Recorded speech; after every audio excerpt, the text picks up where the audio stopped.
Regresamos a Isaías en esta mañana y tenemos el privilegio de entrar al capítulo 21. Isaías capítulo 21. Mucha gente piensa que no hay vida después de la muerte, y esta idea falsa los motiva a disfrutar al máximo de su pecado antes de morir. Esto no es nada nuevo. Desde la época de Isaías, hace unos 7 siglos atrás, habían personas así. Y al llegar a los capítulos 21 al 23 de Isaías, vamos a encontrarnos a personas como estas. Y también veremos que la realidad de que toda persona resucitará en el futuro debe motivarnos al arrepentimiento y la fe en Cristo y a mostrar ese arrepentimiento y fe en una vida de santidad. Isaías capítulos 21 al 23 concluyen esta sección de Isaías. Recordarán que va desde el capítulo 13 hasta el 23. Y recordarán que en esta sección Dios usó a Isaías para presentar varios mensajes para diferentes naciones. Vamos a comenzar hoy con el capítulo 21 y a ver hasta dónde llegamos, hasta donde el Señor lo permite, y si Dios quiere continuaremos después. Por la extensión del texto vamos a continuar como lo hemos estado haciendo en nuestros últimos estudios de Isaías, leyendo y explicando también las implicaciones prácticas conforme avanzamos. Pero para que tengan una idea global del contenido de estos capítulos 21, 22 y 23 de Isaías, aquí encontramos 5 profecías que te enseñan el control de Dios. Otra vez este tema del control de Dios es preeminente, es prominente, central en Isaías capítulos 13 al 23. Aquí en Isaías capítulos 21 al 23 vemos 5 profecías que te enseñan el control de Dios. En primer lugar vemos una profecía sobre el desierto, ahí en el 21, 1 al 10. En segundo lugar una profecía sobre Duma, ahí en el 21, 11 al 12. En tercer lugar una profecía sobre Arabia, ahí en el 21, 13 al 17. En cuarto lugar, una profecía sobre el valle de la visión, en todo el capítulo 22. Y finalmente, en quinto lugar, una profecía sobre Tiro, allí en el capítulo 23. Entonces vamos a comenzar con la primera. Vamos a ver aquí en Isaías 21, versículos 1 al 10, una profecía sobre el desierto. Una profecía sobre el desierto. Aquí en Isaías 21, 1 al 10. Observen aquí lo que dice el texto, Isaías 21, 1. Profecía sobre el desierto del mar. Profecía, en el hebreo declaración. La pregunta aquí, ¿qué es el desierto del mar? ¿No es algo raro como desierto del mar? Esta es una manera simbólica de referirse a Babilonia. ¿Por qué sabemos esto? Por lo que dice Jeremías 51, versículos 12 y 13. Escuchen lo que dice ahí. Jeremías 51, versículos 12 y 13. Nos dice ahí el texto: levantad banderas sobre los muros de Babilonia, reforzad la guardia, poned centinelas, disponed celadas, porque deliberó Jehová, y aún pondrá en efecto lo que ha dicho contra los moradores de Babilonia. Escuchen esto. Y aquí en Isaías 51:13 Dios se dirige a Babilonia con estas palabras: tú, la que moras entre muchas aguas, rica en tesoros, ha venido tu fin, la medida de tu codicia. Entonces, aquí en Isaías 21:1, esta frase, profecía sobre el desierto del mar, la frase desierto del mar es una manera simbólica de referirse a Babilonia, porque Babilonia estaba entre muchas aguas, al ubicarse geográficamente entre los ríos Tigris y el Éufrates, que desembocan en el Golfo Pérsico. Entonces, Isaías 21, versículos 1 al 10, nos presenta una profecía acerca de Babilonia. Y vamos a ver con más detalle cómo esta es Babilonia conforme avanzamos en el texto. Versículo 1, nos dice entonces, Isaías 21, profecía sobre el desierto del mar, esta es Babilonia. Como torbellino del Negev, así viene del desierto, de la tierra horrenda. ¿Qué es esto? Por lo que vemos en los siguientes versículos, esto se refiere al ejército medo-persa. que venía del desierto de manera violenta, como son las tormentas de viento que empiezan en el área del Negev. Y continúa, observen el versículo 2, Isaías 21:2. Visión, o en el hebreo revelación dura. Esa palabra dura se puede traducir pesada, severa, difícil. Entonces dice aquí Isaías, observa en versículo 2, visión dura me ha sido mostrada. El prevaricador, o en el hebreo el traidor, prevarica o traiciona. Y concluye el 2, y el destructor destruye. Sube, oh Elam, sitia, oh Media, todo su gemido hice cesar. Elam y Media fueron parte de las fuerzas militares persas que destruyeron a Babilonia. Algunos comentaristas creen que esto se refiere a que Asiria atacaría a Babilonia, pero junto con comentaristas como Delitzsch y otros, creemos que este pasaje encaja mejor con Daniel capítulo 5, por lo que vemos aquí en Isaías 21:5. La idea aquí de Isaías 21:2 es esta. Era tan fuerte lo que le pasaría a Babilonia, que Isaías quedó aterrado. Y observen cómo lo expresa Isaías en los versículos 3 y 4. Isaías 21, versículo 3. Por tanto, esto es, debido a que versículo 2 vimos que es una visión dura lo que le fue mostrado a Isaías, dice aquí el versículo 3, por tanto, dice Isaías, mis lomos, recuerden en la Biblia lomos, en el hebreo es la parte lumbar, dice Isaías versículo 3, por tanto, mis lomos se han llenado de dolor, o en el hebreo de temblor, angustias, o en el hebreo dolores, se apoderaron de mí, como angustias, o en el hebreo dolores de mujer de parto. Y concluye el versículo 3, me agobié oyendo, y al ver me he espantado. Versículo 4, se pasmó mi corazón. La palabra pasmó en el hebreo significa se asombró profundamente mi corazón. Continúa en el 4, el horror me ha intimidado, o en el hebreo me ha dejado temblando. Y al final del 4, la noche de mi deseo se me volvió en espanto. Aquí Isaías no explicó lo que vio, solo explicó la reacción que tuvo a lo que vio. La idea aquí de los versículos 3 y 4 es que fue algo tan horrible que se sintió como si tuviera dolores de parto. Versículo 5 continúa. Ponen la mesa, extienden tapices. Eso significa en el hebreo el orden de los lugares para sentarse. Preparan en dónde se va a sentar cada persona. Esto está hablando de un banquete, como lo confirma la siguiente frase, versículo 5, véanla. Ponen la mesa, extienden tapices, comen, beben, y observen al final del 5, levantaos, oh príncipes, ungid el escudo. Esa palabra ungid en el hebreo significa pónganle aceite. Al final del 5, observen, qué raro, están en un banquete, están ordenando todo para sentarse, comen, beben, y al final dice, levantaos, oh príncipes, pónganle aceite al escudo. ¿Para qué ponerle aceite al escudo? Parece que fue para hacerlo impermeable y para que se resbalaran los golpes. Era un escudo hecho de piel de animal. Lo que vemos aquí en el versículo 5 parece referirse a lo que pasó más de 100 años después de Isaías 21 en Daniel capítulo 5, allá por el 539 a.C. Ustedes lo pueden leer más adelante, no lo leemos por razones de tiempo, pero en Daniel capítulo 5 recordarán que los babilonios estaban en medio de un gran banquete, y ahí sale una mano, recuerdan, y dice Mele, Mele, Tekel, Uparsin, y ahí Dios le dice a través de Daniel a un descendiente de Nabucodonosor que iba a ser juzgado, y dicho y hecho, esa noche nos dice Daniel 5, los babilonios estaban en medio de un gran banquete cuando los medos y los persas los atacaron, pero tuvieron que interrumpir el banquete para poder preparar alguna especie de respuesta militar al ataque medo-persa, porque obviamente no estaban listos.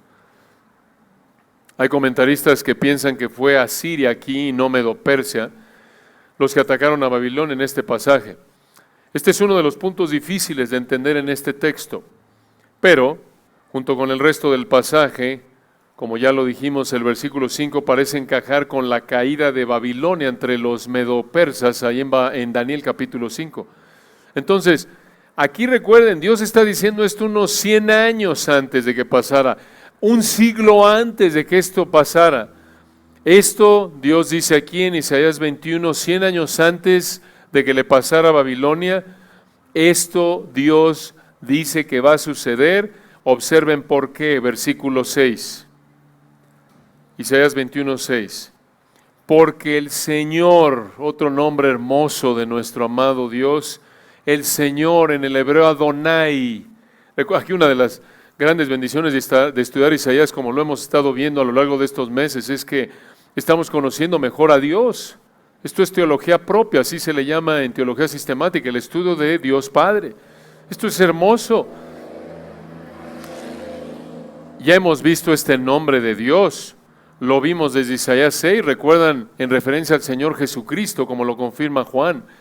Esta palabra Señor en el hebreo Adonai significa el que tiene la autoridad y control supremos de su creación. Hermosa verdad. Adonai significa el que tiene la autoridad y control supremos de la creación. Nadie más que Adonai tiene la última palabra, la primera y última palabra en todo lo que sucede en la creación. Entonces, vemos que Dios a través de Isaías dice que iba a ser destruida Babilonia, y esto le iba a pasar a Babilonia porque en esencia el versículo 6 dice, Dios había determinado su destrucción. Véanlo ahí en el 6, Isaías 21, 6. Porque el Señor Adonai me dijo así, ve, pon, o en el hebreo designa, establece centinela, dos imperativos ahí, ve es un mandato, pon otro mandato imperativo, y le dijo Dios a Isaías, ve, pon, o quiere decir la palabra pon en el hebreo, designa o establece, centinela, quiere decir en el hebreo vigilante, observen para qué, al final del 6, que haga saber, o en el hebreo, que reporte o que informe lo que vea. ¿Por qué dijo esto Dios? Porque en ese entonces se lo colocaban vigilantes en el muro de la ciudad para vigilar. Recuerden que las ciudades tenían muros, como Jerusalén en Nehemías, como Jericó en Josué. Y aquí Dios le mandó a Isaías que pusiera a un vigilante en el muro para que reportara lo que viera. Y aquí viene, versículo 7, lo que vio este vigilante. Recuerden, esto es algo que Dios iba a hacer, versículo 7. Y vio hombres montados, jinetes, se refiere a hombres montados a caballo, de dos en dos. Continúa, versículo 7, algo muy interesante. Montados sobre asnos, montados sobre camellos. Una pausa. Observen que aquí hay un ejército organizado. Iba avanzando de dos en dos. Ya vimos en el versículo 2 que este es el ejército medo-persa. Algo interesante que deben saber es que de acuerdo con documentos históricos, los medo-persas peleaban a pie o montados en caballos. Eso no es lo interesante. Lo interesante es que cuando los medo-persas estaban en una batalla, parte de su ejército incluía llevar a muchos asnos y camellos. ¿Por qué? Porque los usaban para varias cosas. Por ejemplo, usaban a los asnos y a los camellos para confundir al enemigo. Y también los usaban para llevar equipaje y alimento. Obviamente un asno, un camello, no habría sido tan ágil como un caballo, pero era parte de la estrategia militar de los medo-persas. Entonces, al ver este ejército, observen lo que hizo el vigilante al final de Isaías 21:7. Y miró más atentamente. Esa frase en el hebreo significa escuchó con atención, con mucha atención. Digamos que estiró el cuello para ver si oía algo. Versículo 8. Y gritó como un león. ¿Cómo grita un león? ¿Cómo ruge un león? Fuerte, enojado. Y observen lo que gritó este vigilante, versículo 8. Señor, otra vez en el hebreo, Adonai. Esto es importante, recuerden en el contexto. Adonai, el que tiene el control y autoridad supremo sobre la creación, el único que tiene la facultad, la capacidad, la autoridad de decir esto y cumplirlo 100 años después. Solo el soberano puede hacer esto. Entonces dice este vigilante, versículo 8, Señor, sobre la atalaya quiere decir una torre de vigilancia, estoy yo continuamente de día y las noches enteras sobre mi guarda, o en el hebreo lugar o posición, versículo 9.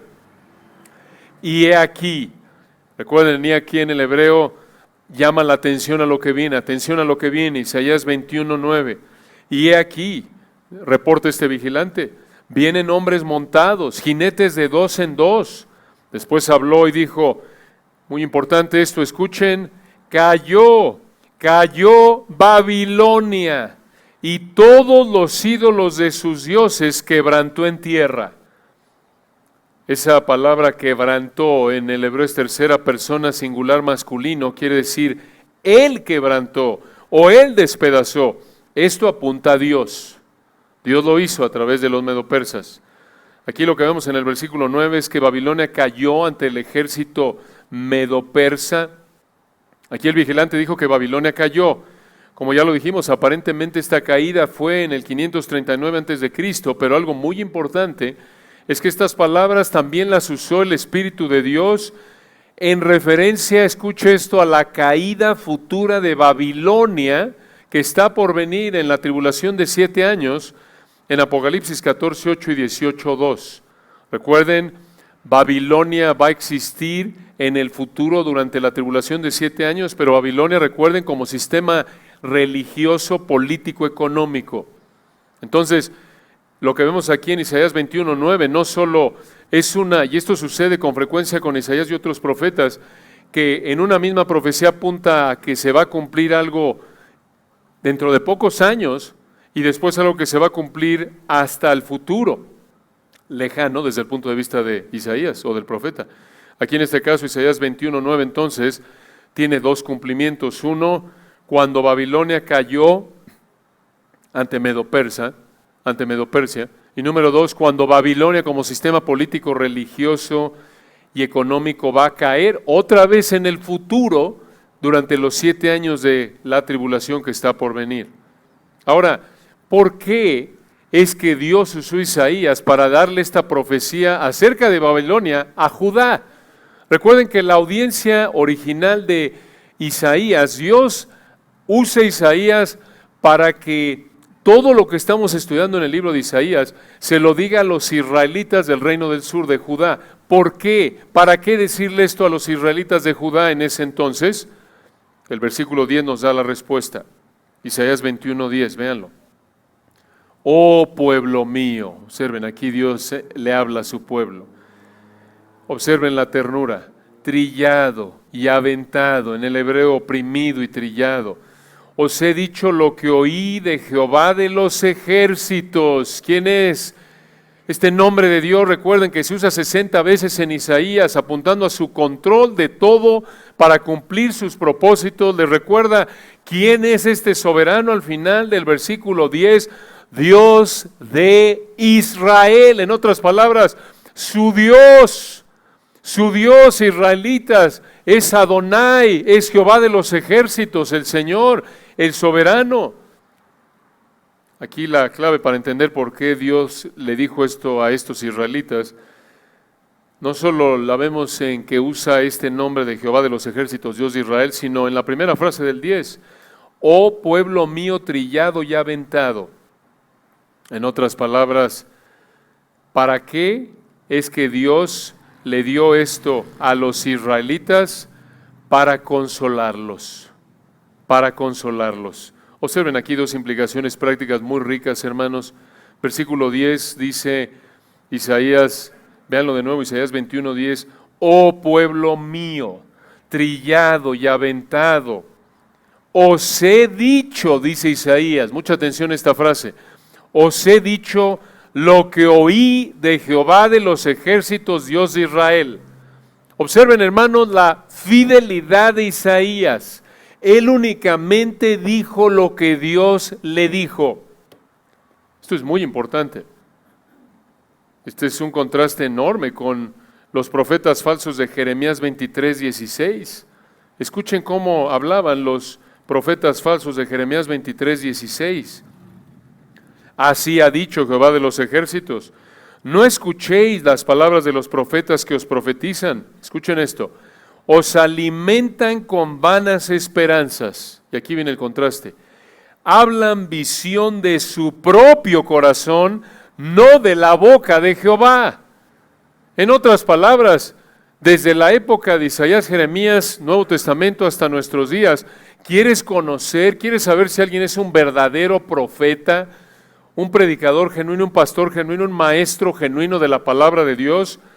Va a hablar de la boca de Jehová. ¿Qué sale de la boca de Jehová? No solo de pan vivirá el hombre, sino de toda palabra que sale de la boca de Jehová. Deuteronomio, Mateo 4:4. En otras palabras, un profeta genuino, alguien que realmente enseña la palabra de Dios, va a ser como Isaías en Isaías 21:10. Y va a decir, os he dicho lo que oí de Jehová de los ejércitos. En otras palabras, va a enseñar la palabra de Dios únicamente. Le guste o no, le parezca apropiado o no, no es su prerrogativa. Dios no consulta ni le da la prerrogativa a un maestro de Biblia, a un predicador, a un profeta inclusive, como Isaías, a quien Dios le reveló de manera directa qué decir, qué escribir. Dios no le dijo, ¿cómo ves, Isaías? Mira, este es el mensaje que pienso darles. ¿Te parece? ¿Te hace medio fuerte? Le quitamos, le añadimos, ¿se te hace medio aburridón? Le metemos uno que otro chiste ahí porque a lo mejor los va a asustar. Hermanos, Dios no nos llama a ser editores, sino predicadores de su palabra, proclamadores, decir lo que Él dijo tal como Él lo dijo. Esta es una verdad tan importante. ¿Encontraste esto? Alguien que tiene la osadía, la soberbia de ver la palabra de Dios y piensa, esto está muy anticuado, esto era para otra época.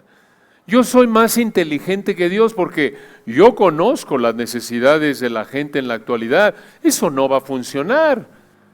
Y dicen lo que quieren. A lo mejor toman algún versículo de la Biblia, lo tuercen y no dicen realmente lo que Dios dijo y hablan de una manera que a ellos les parece que es lo que la gente necesita. Hablan lo que ellos consideran que es mejor. Hablan como falsos profetas, porque lo son, como Jeremías 23:16. Hablan visión de su propio corazón o de la boca de Jehová. En otras palabras, hablan lo que se les ocurre. Hablan visión de su propio corazón. Eso es lo que significa corazón en la Biblia. Recuerden, significa la voluntad, los sentimientos, los pensamientos. Lo que ellos piensan que es lo mejor, lo que ellos sienten que es lo mejor, lo que ellos creen que es lo mejor. Y abundan, hermanos, aún bajo el nombre de pastores en supuestas iglesias cristianas. Pues no podemos ser así. Inclusive tú, aun cuando no tengas una responsabilidad de enseñar la palabra de Dios de manera formal, por ejemplo, a niños o a quien sea, cuando tú enseñas o predicas la Biblia, al evangelizar o explicar alguna verdad bíblica a alguien, o quizás Dios te ha dado el privilegio también de predicar o enseñar a niños o adultos jóvenes y adultos mayores. El principio es, enseña lo que Dios ha dicho en su palabra. No tus opiniones, no tus ideas. Por eso se hace tanto esfuerzo. Buscamos, como ustedes saben, en el seminario, en Masters Academy, como ya lo explicó nuestro pastor Toño, estas juntas, invertir tantas horas para asegurarnos de que estemos enseñando la Biblia y solo la Biblia, y enseñar a otros a hacer lo mismo. ¿Se dan cuenta? Esto es prioritario.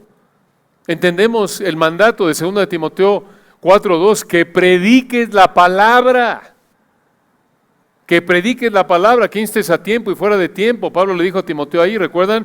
Redarguye, reprende, exhorta con toda paciencia y doctrina, y le advierte en su época, y lo vivimos en nuestra época también, porque vendrá tiempo cuando no sufrirán, esto es, no tolerarán la sana doctrina, sino que teniendo comezón de oír se amontonarán maestros conforme a sus propias concupiscencias y apartarán de la verdad el oído y se volverán a las fábulas. En ese texto se usa de manera sinónima el predicar la palabra, el enseñar doctrina sana y el enseñar la verdad. Y lo vemos en la actualidad. Hay gente que viene a una iglesia como esto y en la Biblia y dice, esto es demasiado aburrido.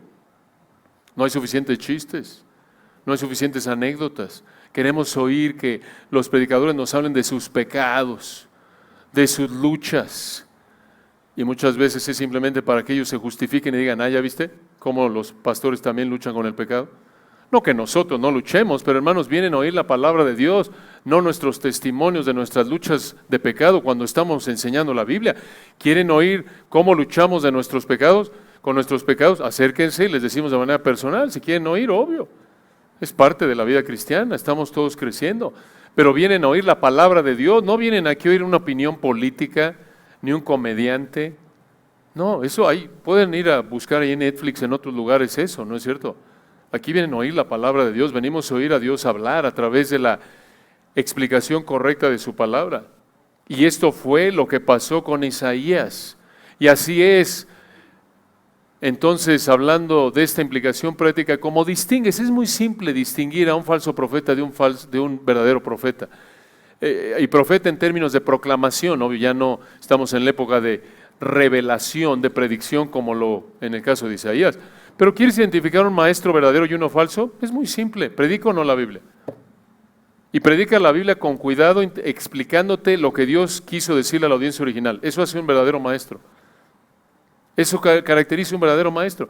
Todos, obvio, vamos aprendiendo, pero si ese es un verdadero maestro, se va a esforzar, va a tener una actitud humilde, pero un maestro falso, él es demasiado inteligente, según él, soberbio, obvio, y piensa, no, hombre, yo con 2, 3 artículos de la semana, 2, 3 chistes, refranes, y obvio, un versículo por ahí y por allá, pero no te explica el texto. ¿Se dan cuenta? Eso distingue un maestro falso de uno verdadero. Un maestro falso enseña lo que Dios ha dicho en su palabra. Uno falso enseña sus opiniones, sus ideas. Puede usar la Biblia, claro, para decir que le está predicando, pero eso no es predicar la Biblia. Ahora, ya dijimos aquí que en Isaías 21, 1 al 10, Dios le dio esta profecía a Judá mediante Isaías para consolarlos. La pregunta aquí es esta: ¿cómo le consolaría a Judá saber que Babilonia caería ante los medopersas?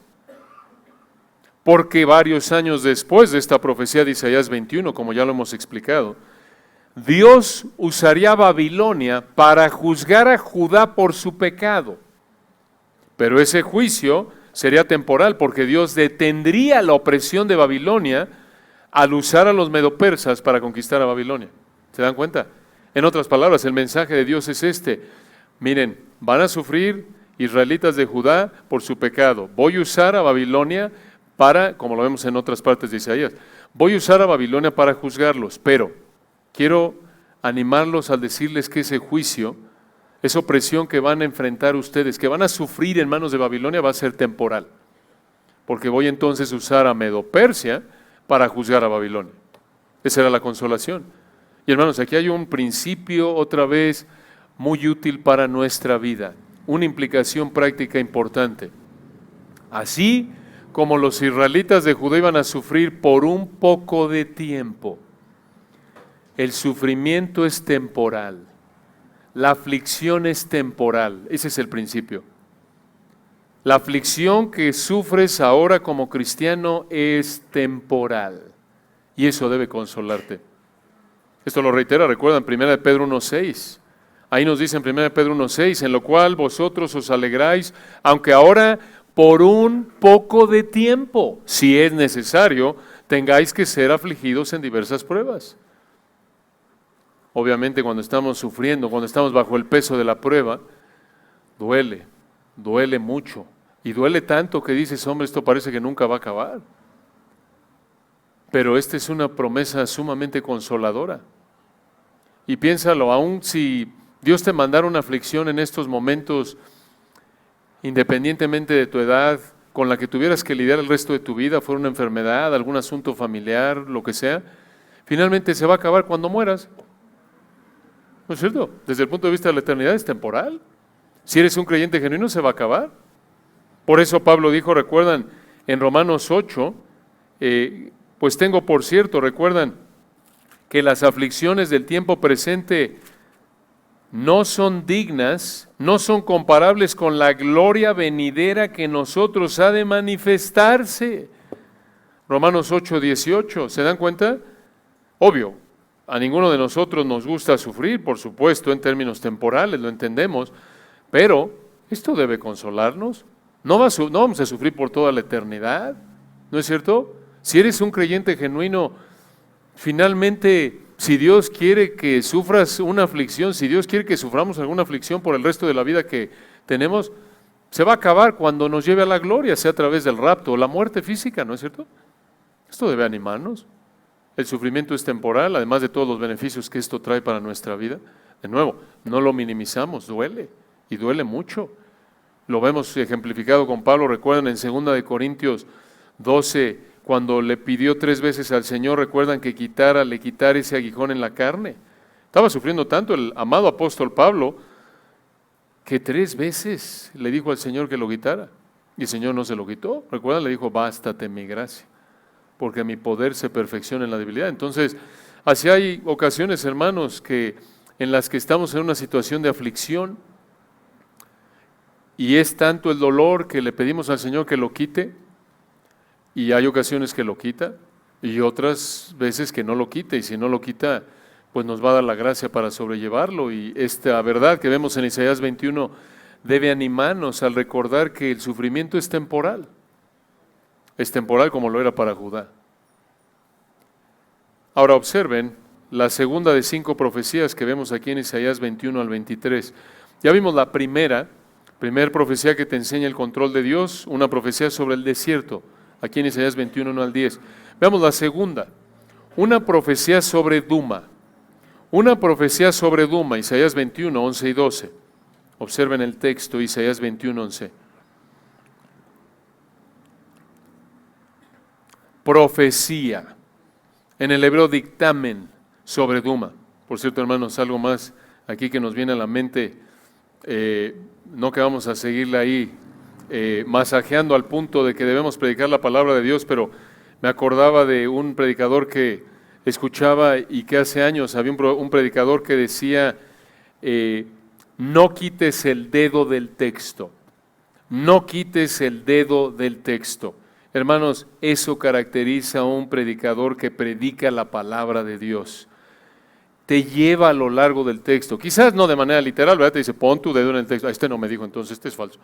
No, obvio, la idea es que alguien que te va explicando el texto y puedes ver de dónde sacó lo que dijo. Y lo sacó de aquí, y lo interpretó de aquí, ¿no es cierto? Entonces, pongan el dedo en el texto, versículo 11, no sea que alguno nos acuse de ser falso, y vean lo que dice aquí, Isaías 21, 11. Profecía, en el hebreo dictamen o declaración sobre Duma. ¿Qué era Duma? Un oasis que estaba a 480 kilómetros al sur de Jerusalén. Y observen lo que dice aquí, versículo 11. Profecía sobre Duma. Me dan voces, en el hebreo me llaman de Seir. Seir se refiere a donde vino la familia de Saúl. Y continúa el versículo 11. Guarda, quiere decir vigilante, en el hebreo es como le dice vigilante, coloquialmente hablando, poli, sería para nosotros, ¿no? Guarda, vigilante, dice la pregunta al vigilante o al poli, ¿qué de la noche? Y otra vez le vuelve a decir, guarda, quiere decir vigilante, ¿qué de la noche? ¿Qué quiere decir esto? Como lo dice el comentario de Kylie Delich, la idea de la pregunta es esta. ¿En qué parte de la noche estamos? ¿Qué hora es? Así como un enfermo que no puede dormir anhela que acabe la noche, así la pregunta es, ¿cuánto falta para que se acabe la noche de sufrimiento? O inclusive cuando tu vecino tiene una fiesta sábado en la noche, de todas las noches, y que te estás preparando para el domingo en la mañana, ay, ¿a qué hora acaba la noche? Señor, ayúdanos a dormir. ¿No es cierto? La idea es esa, ya quieres que acabe la noche. La pregunta parece referirse a esto. ¿Cuánto tiempo va a durar la opresión de los asirios? Recuerden, aquí cambió ya, se dirige a Duma, ya no a Babilonia. ¿Cuánto tiempo va a durar la opresión de los asirios? Versículo 12, el guarda o el vigilante respondió, la mañana viene. En otras palabras, van a ser liberados de los asirios, pero, versículo 12, y después de la noche, esta frase parece apuntar a que después vendría Babilonia, y así sucedió con Edom. Asiria los conquistó y después vino Babilonia y los conquistó. Y observen cómo concluye el versículo 12. Preguntad si queréis, preguntad, volved, venid, quiere decir regresa otra vez. ¿Por qué terminó así el versículo 12? No lo sabemos. Realmente no lo sabemos, hermano. De nuevo, este es uno de esos textos que en el que no tenemos suficiente información para saber exactamente a qué se refirió Isaías.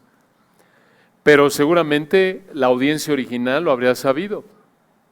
Y lo más importante es que esto vuelve a mostrar el control de Dios sobre las naciones. Ese es el punto central. Ahora observen, en Isaías 21, 13 al 17, una tercera profecía que te enseña el control de Dios. Ya vimos una profecía sobre el desierto, sobre Duma, y ahora viene una profecía sobre Arabia. Una profecía sobre Arabia. Isaías 21, 13 al 17. Observen lo que dice. Dice aquí, profecía, otra vez en el hebreo, dictamen o declaración sobre Arabia. En el bosque pasaréis la noche en Arabia, oh caminantes de Dedán. Dedán estaba al noroeste del desierto árabe. El bosque aquí en Isaías 21, 13 se refiere a un lugar donde hay plantas con espinas. Y dice aquí, versículo 14, Isaías 21, 14, salid a encontrar al sediento, llevadle agua, moradores, o en el hebreo habitantes de tierra de Tema. Tema también al noroeste del desierto árabe. Socorred, al final del 14, socorred con pan al que huye. Versículo 15, porque ante la espada huye, ante la espada desnuda. En el hebreo la idea es sacada, que ya la sacaron de su funda. Y concluye el 15, ante el arco entesado, quiere decir tenso. Está listo para ese arco para que suelten la flecha. Al final del 15, ante el peso de la batalla. Aquí lo que dicen los versículos 14 y 15 es que estas personas estarían huyendo del ejército asirio y necesitarían agua y pan. Y continúa versículo 16, porque así me ha dicho Jehová, en el hebreo el Señor Dios, no Jehová sino el Señor Dios, de aquí a un año, semejante a años de jornalero, toda la gloria de Cedar será deshecha. Es última frase del 16, véanla de cerca. Toda la gloria significa todo aquello que habría hecho que Cedar se ensoberbeciese, todo aquello que hacía que Cedar se ensoberbeciese. Cedar, la parte noroeste del desierto árabe, dice al final del 16, será deshecha, o en el hebreo llegará a un fin. Y concluye el 17, observen, y los sobrevivientes del número de los valientes flecheros, hijos de Cedar, serán reducidos. El punto de esta profecía parece ser que los árabes serían derrotados por los asirios, tal como el historiador Herodoto lo registró. Ahora, ¿por qué pasaría esto? Vean al final del 17, porque Jehová, Dios de Israel, lo ha dicho. Esta última frase garantiza que esto pasaría. De hecho, en el versículo 16, Dios dijo que esto pasaría, escucha, un año antes de que pasara. Y en el versículo 17, Dios dijo que pasaría porque Él dijo que así sería. De nuevo, esto vuelve a mostrar el control de Dios sobre toda nación. Daniel 2:21, recuerden, Él quita reyes y pone reyes. Y observen, la cuarta profecía, nos quedan unos minutos, no teman, no vamos a verlo todo, porque es todo el capítulo 22.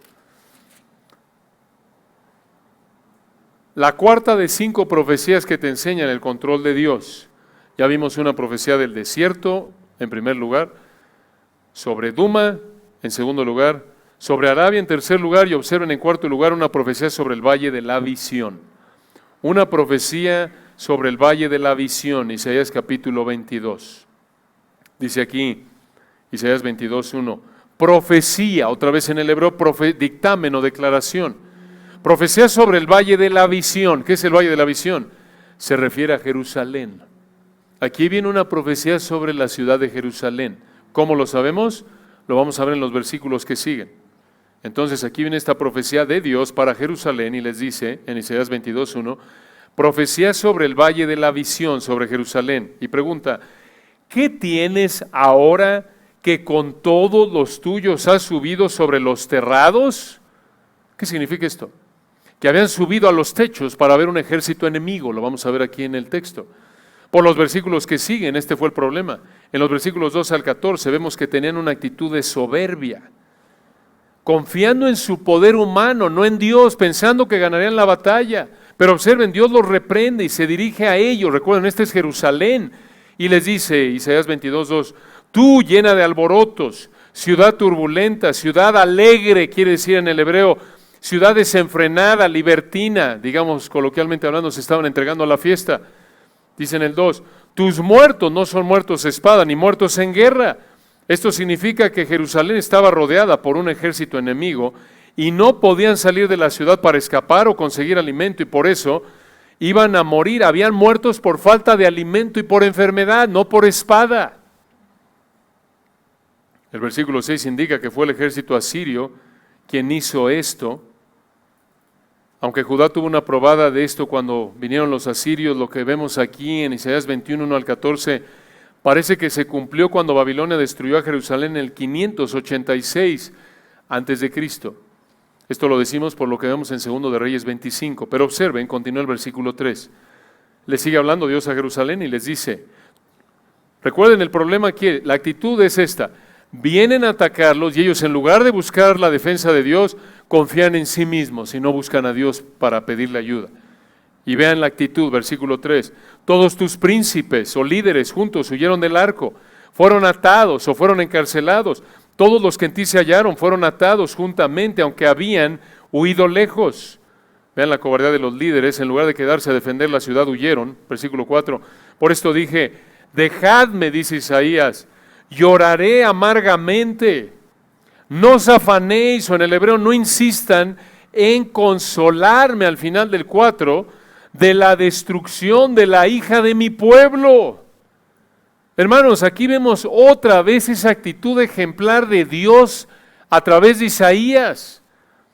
Isaías aquí en Isaías 22, 4, mostró su tristeza por la destrucción que enfrentaría a Jerusalén por su pecado.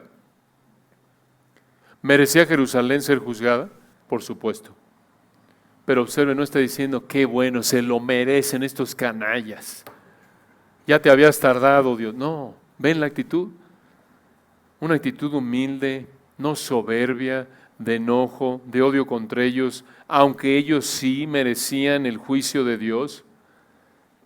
No, hermanos, esta es una actitud que debemos imitar. Esta es una actitud que debe caracterizarnos. Nos debe doler que el pecador sea juzgado por su pecado.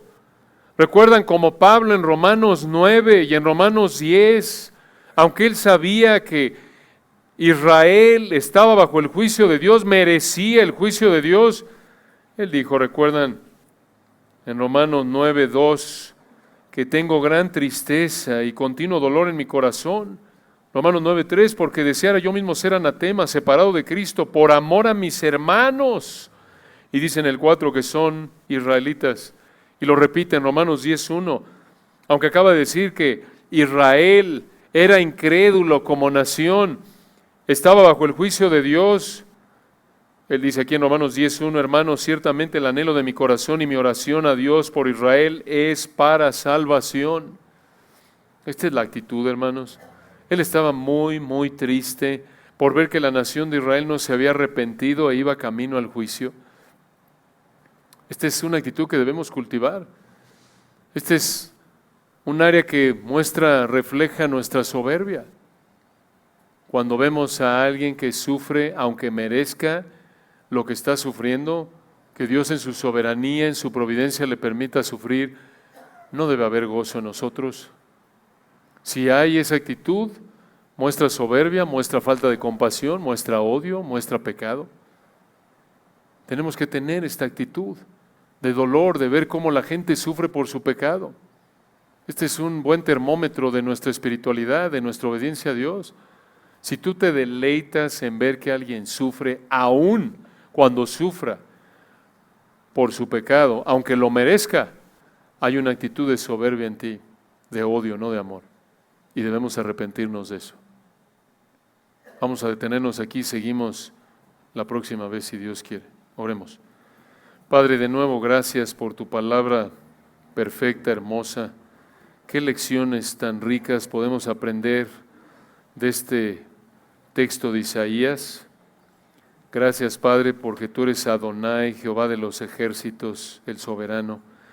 Gracias por el ejemplo de fidelidad de Isaías, por enseñarnos cómo identificar a una persona que realmente predica tu palabra.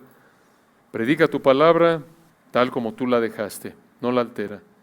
Gracias por enseñarnos a reconocer a los falsos maestros, los que predican de su propio entendimiento, no de tu boca, no de lo que tú has dicho.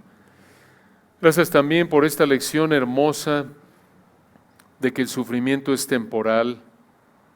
Gracias, Padre, esto nos anima. Oramos por algunos que quizás estén en esta mañana sufriendo. Pedimos que tu Espíritu los consuele a través de estas verdades. Oramos también con gratitud por enseñarnos esta verdad de la compasión, que esto nos lleve a evaluarnos. Reconocemos, Padre, que no somos tan compasivos como debemos ser. Perdona, Padre, nuestra soberbia cuando hemos tenido esta actitud y no le hemos confesado de deleitarnos, de que nos guste ver al impío sufrir. Perdónanos, Padre, y que tengamos la actitud de Isaías, tu actitud, que te dueles. Tú no quieres la muerte del impío, sino que se arrepiente y viva. Gracias por estas verdades, te damos la gloria en Cristo Jesús. Amén.